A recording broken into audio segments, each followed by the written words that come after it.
La TVT au cœur de l'information.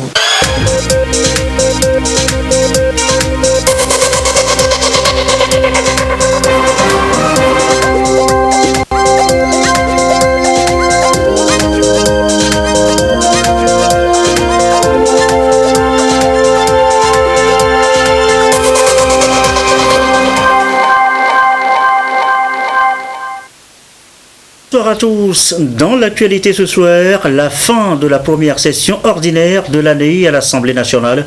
Les députés, avant de se séparer, ont voté la loi sur la décentralisation et les libertés locales.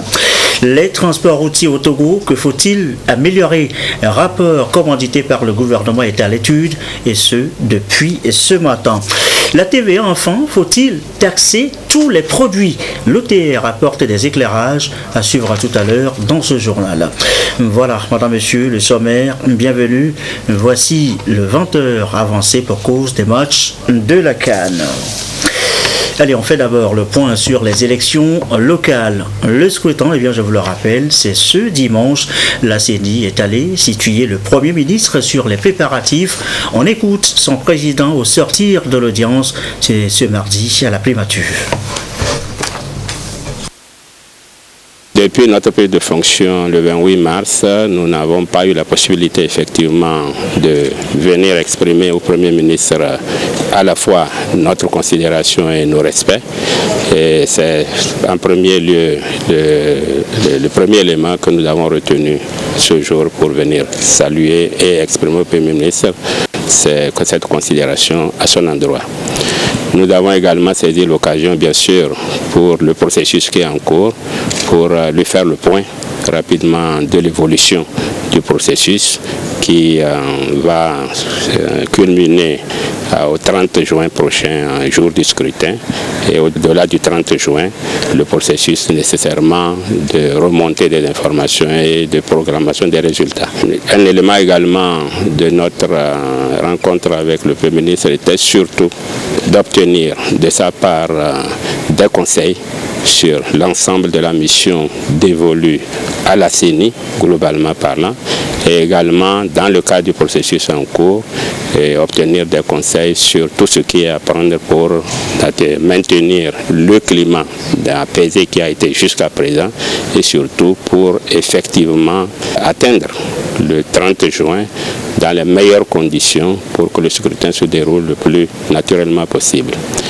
Et le Premier ministre nous a assuré de l'engagement et de la totale disponibilité du gouvernement dans sa globalité, et à commencer par le chef de l'État qui absolument tient à ce que ces élections se passent dans les meilleures conditions, que ce soit des élections inclusives, propres, et donc que tout ce qui est en train d'être mis en œuvre puisse se poursuivre dans un esprit effectivement de garantir un scrutin libre, transparent et surtout un scrutin où effectivement l'ensemble des électeurs ont la possibilité d'exprimer leur vote dans les meilleures conditions.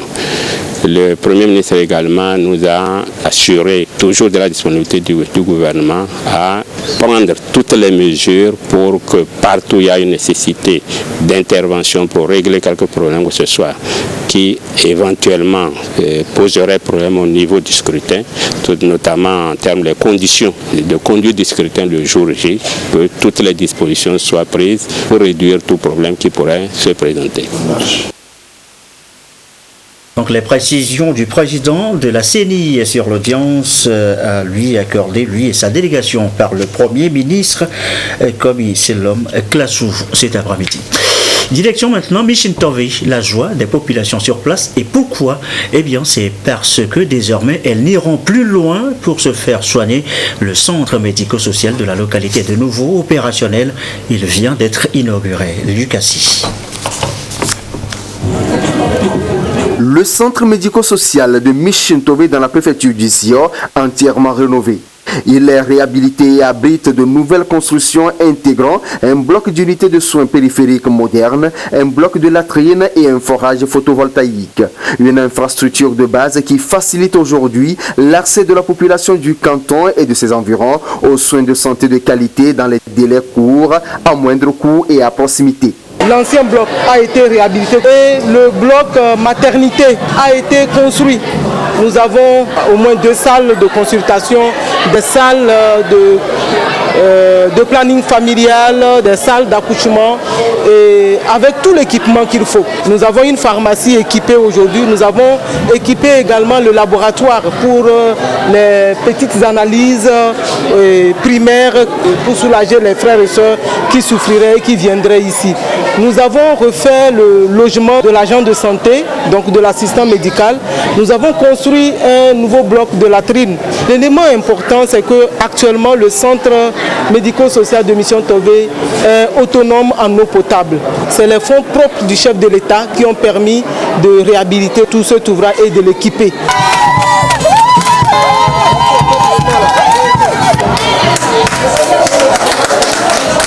Ces 2 gestes symboliques inaugurent officiellement ce CMS totalement équipé en faveur des populations du milieu. Les bénéficiaires s'engagent déjà à en prendre soin. C'est de la joie, la grande joie parce que c'est très beau. Je dirais d'ailleurs qu'en tant que directeur provincial de la santé, c'est l'un des ouvrages les plus beaux qui existent dans la préfecture du Zio. Nous voulions dire à son Excellence, le président de la République, Fort Essoa Zimna Nyasingbe, un sincère merci. Nous voulions également lui dire du fond du cœur que nous engageons à ce que cet ouvrage qu'il a personnellement financé soit bien utilisé pour le bien-être de la population et surtout pour que les objectifs du PND puissent effectivement être atteints pour le bien-être de la population. Nous sommes très heureux de voir ce centre. Nous tenons vivement à remercier le chef de l'État. Il s'est souvenu du canton de Mission Tové et nous a honoré de ce centre médical. Nous tenons à le remercier vivement et nous prions Dieu Tout-Puissant de le couvrir sur ses bras et lui donner la sagesse. La réhabilitation, la construction de nouveaux bâtiments et l'équipement de ce CMS ont été effectués par l'entremise du programme de soutien au micro-projet d'infrastructure communautaire PESMICO. Le gouvernement veut, à travers ces ouvrages, réduire les difficultés liées à l'accès aux soins de santé de qualité et adaptés.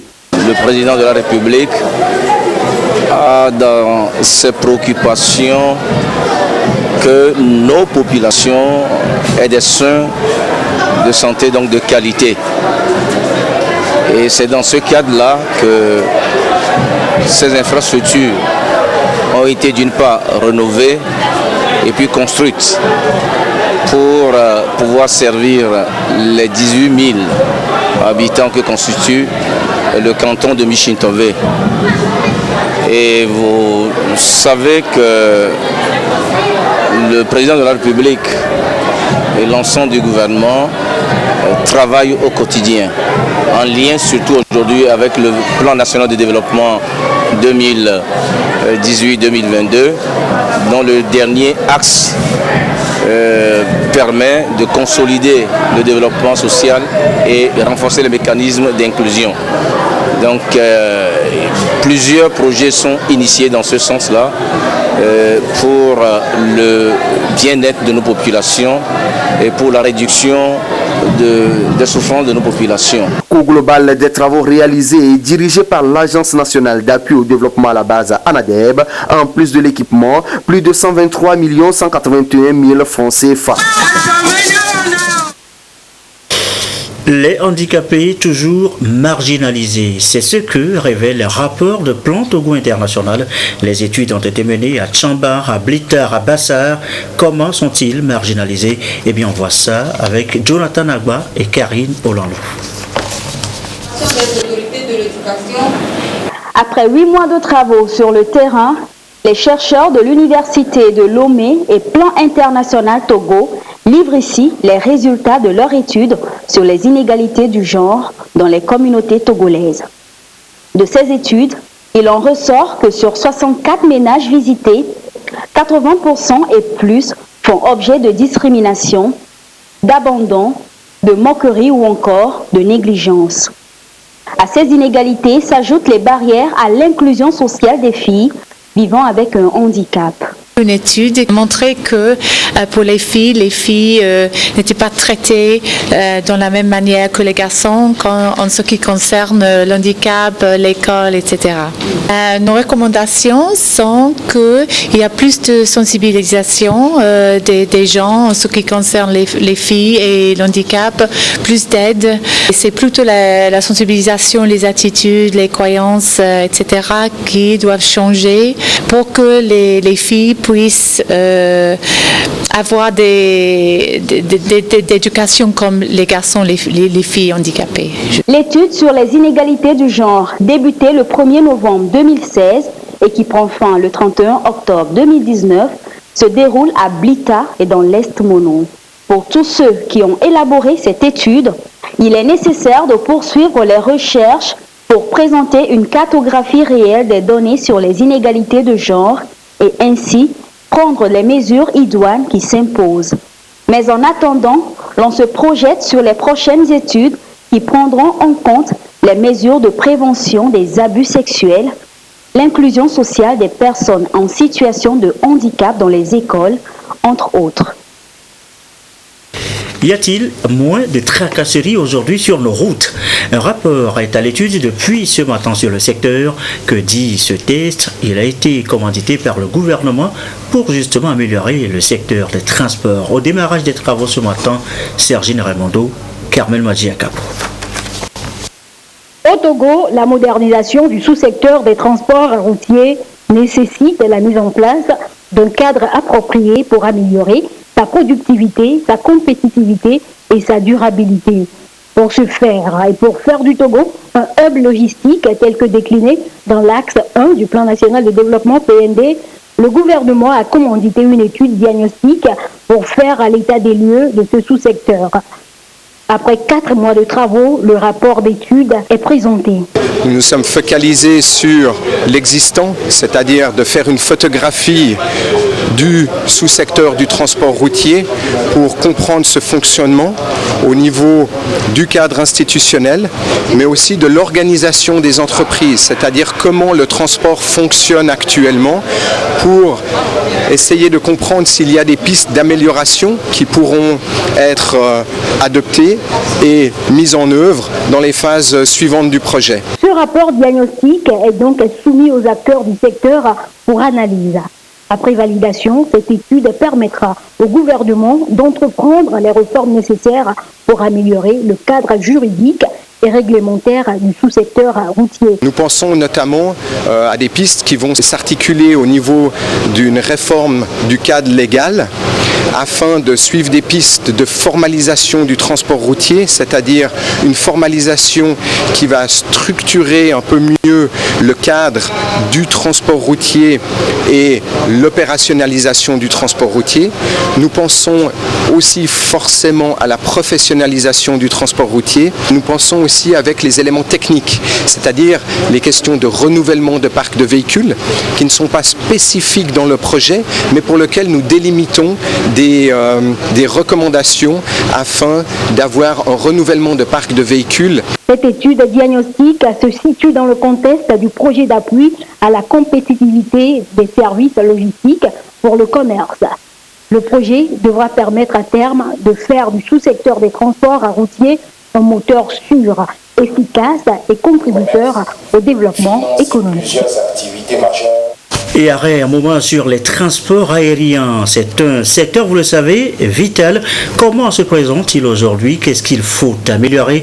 Sa contribution au PND. Des questions ce soir. Élément de réponse dans ce dossier signé Carmen Madjiakapo. Le secteur des transports a contribué à plus de 7% au PIB du Togo, dont 4% pour le sous-secteur routier. Plus de 90% des déplacements de personnes et des biens sont assurés par la route. C'est pourquoi des initiatives sont prises par les plus hautes autorités pour développer l'industrie du transport routier. Le transport routier au Togo est libéralisé. Donc c'est des partenaires privés qui animent ce sous-secteur terrestre qui occupe en réalité la plus grande partie dans le commerce ou bien dans l'acheminement, l'affrètement des produits. Nous assurons où garantissons le service de transport qui se fait par route. Et la majorité des transactions qui se font, c'est-à-dire notre port est beaucoup plus tourné vers les pays de l'Interland. De façon interne, nous ne consommons pas. Donc les importations, tous les produits qui arrivent au Togo généralement vont dans les pays de l'Interland. Malgré ces efforts dans le secteur, des défis restent à relever. Au-delà de la non-professionnalisation des opérateurs de transport et l'absence d'un mécanisme efficace de gestion du fret, les conducteurs se plaignent de la persistance des pratiques anormales sur les corridors. Actuellement, le transport des marchandises vers l'Interland, c'est les étrangers, les Burkinabés, les Nigériens qui amènent les marchandises et commandent les marchandises, ça vient par bateau. Des fois, on décharge ça dans les magasins. Des fois, on charge ça en même temps. Les chauffeurs se plaignent. Arrivé, disons, il y a le pôle posé de Saint-Cassi. Arrivé là-bas, il y a la lenteur des dossiers. Il faut traiter les dossiers pour qu'ils puissent traverser la frontière. Mais que si vous êtes en retard, il faut payer au moins 10 000 avant de prendre ton carnet avant de traverser. C'est ça que les chauffeurs se plaignent. Sinon, dans l'ensemble, tout va bien quand même. Il y a une initiative de renforcement de nouveaux camions. Nous sommes d'accord, tout à fait d'accord avec eux. Mais comment ils vont nous renforcer les camions, on ne sait pas. Pour rassurer les transporteurs, des initiatives sont prises depuis quelques années par la Direction générale des transports routiers pour réformer le sous-secteur routier et le rendre plus dynamique. Il y a des tests, c'est par rapport à ces tests que nous disons ce qui doit être fait. L'État organise, planifie et régule le secteur, appuie et accompagne également. Et aujourd'hui, il y a beaucoup de difficultés. Nos tests qui sont là sont des tests qui doivent être revisités. Les équipements qui sont utilisés sont des équipements qui doivent être revus. Et comment ça fonctionne aujourd'hui? Nous avons de vieux véhicules. Quand nous prenons notre parc automobile, c'est un parc qui est vieux, en moyenne d'âge de plus de 20-25 ans. Et lorsque nous désagrégeons pour prendre les véhicules de transport de marchandises, il y en a qui ont plus de 30 ans d'âge. Et dans ce cas-là, ne sont pas compétitifs. Il est donc clair que l'État togolais met tout en œuvre pour corriger les insuffisances actuelles dans les services de transport routier. Le projet d'appui à la compétitivité des services logistiques pour le commerce initié avec l'appui de la Banque mondiale pourra justement contribuer à donner à ce secteur ses lettres de noblesse et faire du Togo un hub logistique d'excellence et un centre d'affaires de premier ordre dans la sous-région, ceci en lien avec l'AS 1 du Plan national de développement PND 2018-2022. Dossier donc sur les transports routiers, dossier signé Carmen Magé à Capo. Le numérique au service de l'environnement. Comment utiliser les données satellitaires pour gérer par exemple nos ressources forestières? Toute la question est là dans une technique enseignée au ministère et agences d'État concernées. Les précisions de Doharé.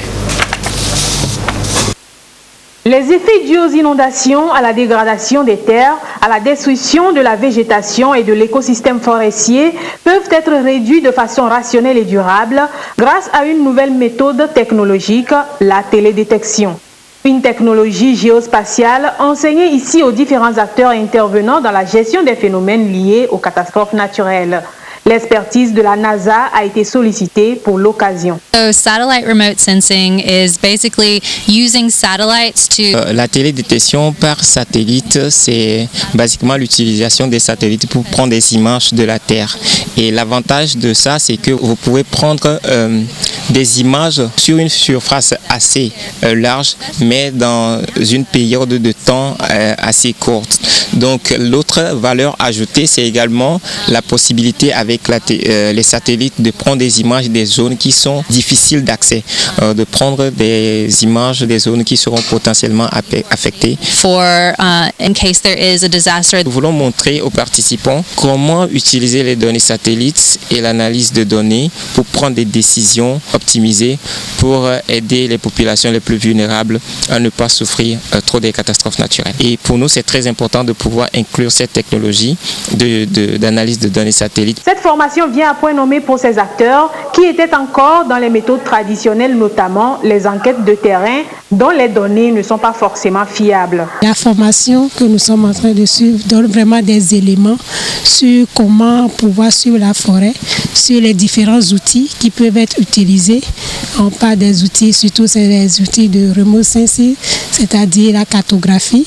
Donc il y a l'utilisation des Landsat et autres. Et ce qu'il y a de nouveau, c'est de montrer un peu les différentes données qui sont surtout libres d'accès et qui permettent vraiment de pouvoir suivre la forêt sur une longue période.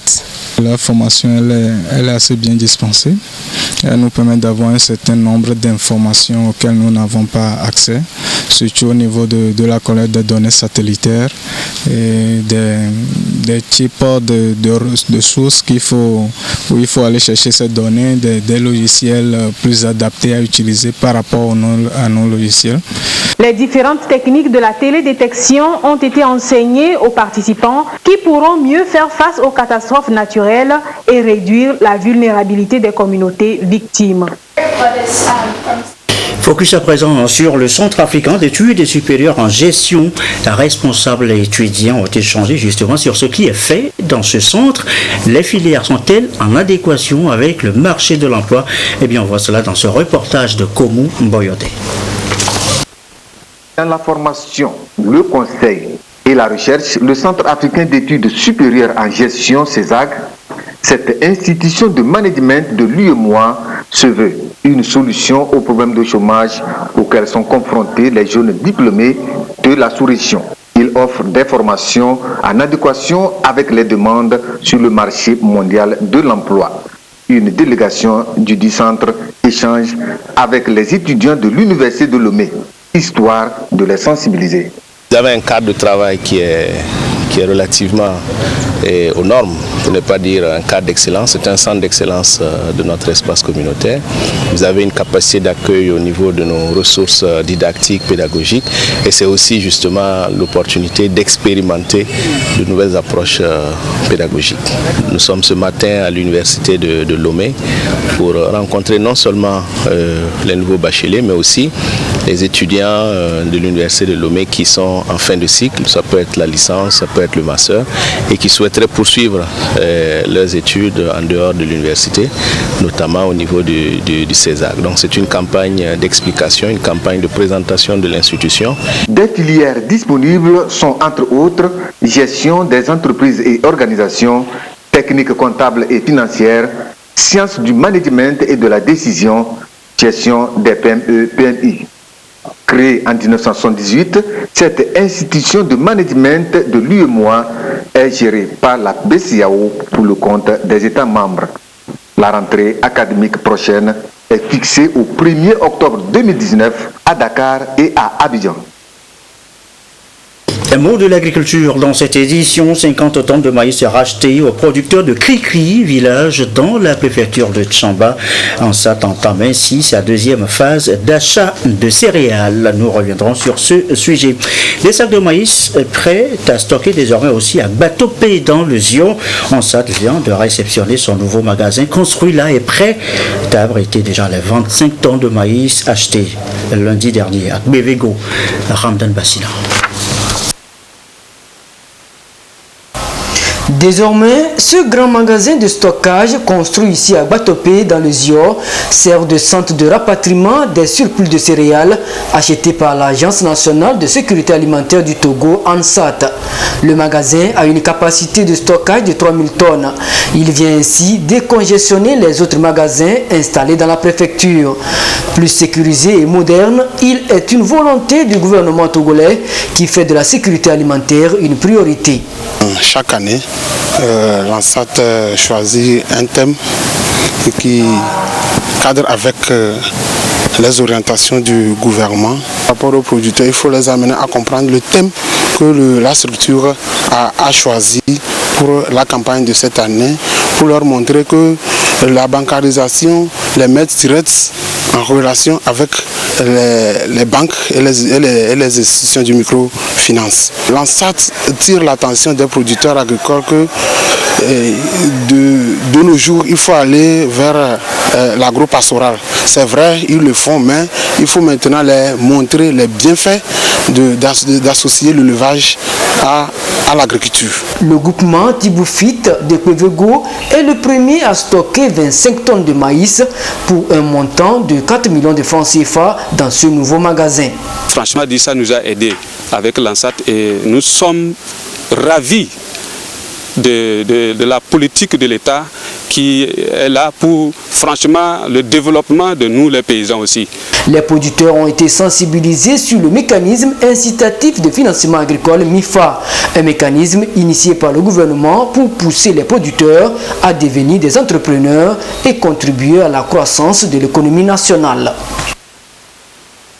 L'actualité, c'est aussi ce coup de filet de la police nationale. 2 réseaux de malfaiteurs démantelés, les présumés malfrats butés en main, vous allez les voir, ont été présentés à la presse. Medina Salami. De la police nationale togolaise. Elle vient de démanteler des réseaux de malfaiteurs.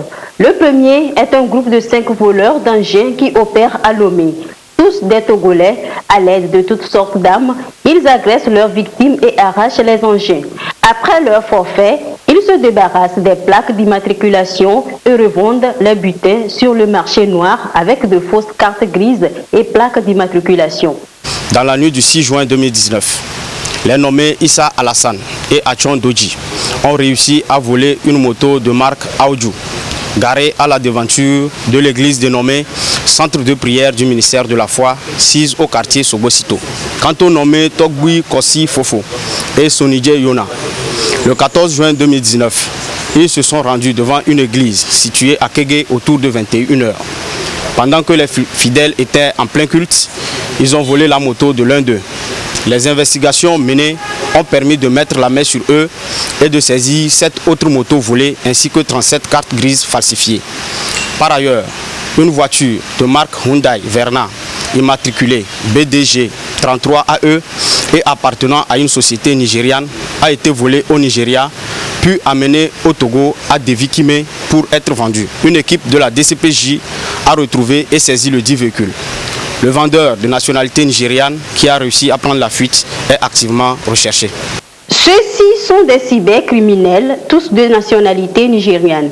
Ils ont été interpellés pendant qu'ils opéraient dans un cybercafé au quartier Edjranawe à Lomé.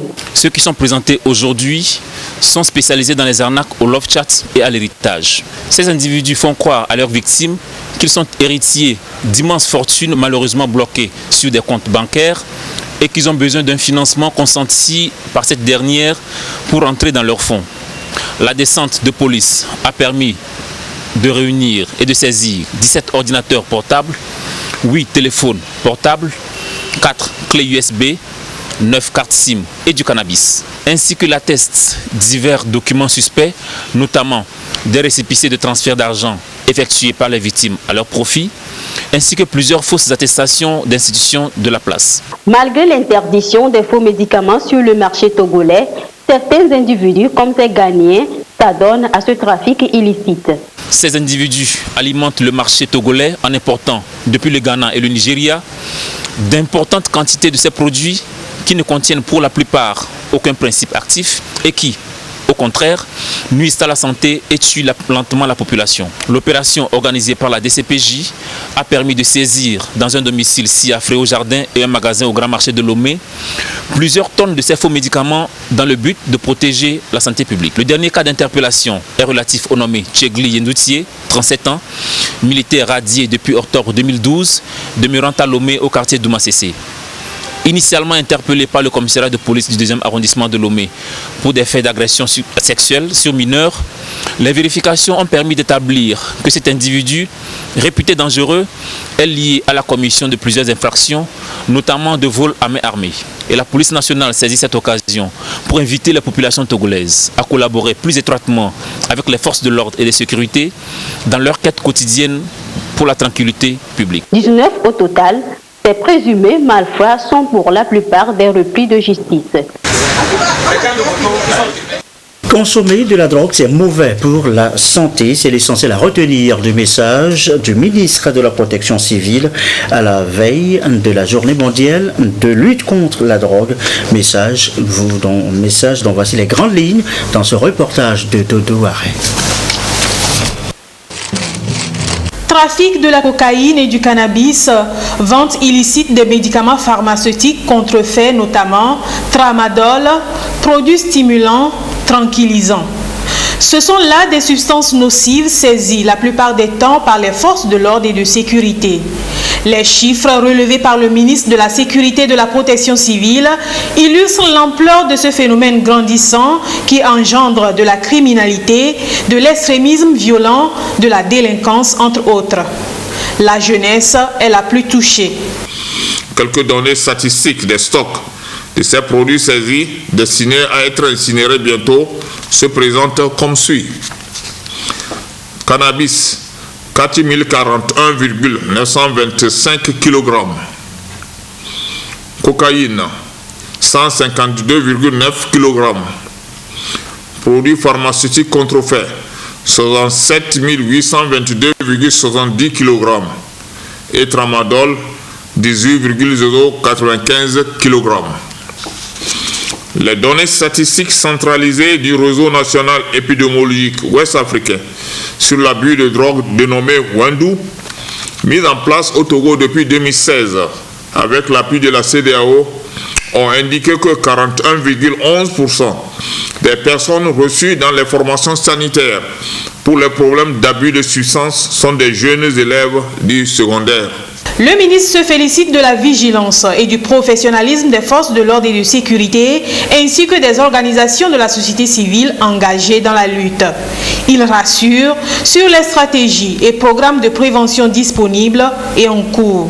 Depuis 2016, le Togo développe-t-il en partenariat avec les organisations de la société civile américaine et togolaise, notamment la coalition communautaire anti-drogue des États-Unis et Lance Togo, l'approche communautaire de la prévention de l'abus de substances dans des quartiers de Lomé. Il faut souligner que des efforts sont en cours en vue de doter notre pays des structures spécialisées de référence en matière de traitement des problèmes d'abus de substances. Une nouvelle stratégie nationale de lutte contre la drogue est en cours d'élaboration. Elle s'alignera sur le plan national de développement du gouvernement et contribuera à réduire le phénomène de drogue qui est un véritable frein pour le développement. Plusieurs activités seront donc menées à l'occasion de cette journée, notamment l'incinération des drogues et des médicaments contrefaits et des sensibilisations visant à décourager les utilisateurs de ces substances dangereuses. Autre date à retenir aujourd'hui, le 25 juin, c'est la journée mondiale des gens de la mer. Qui sont-ils? Comment améliorer leurs conditions de travail? Une réflexion est menée depuis ce matin. Nous reviendrons sur le sujet dans nos prochaines éditions. Et ceci referme ce journal. Merci à vous qui nous suivez ce soir à Michintové dans le Zio et comme d'habitude, toujours fidèlement. Belle soirée.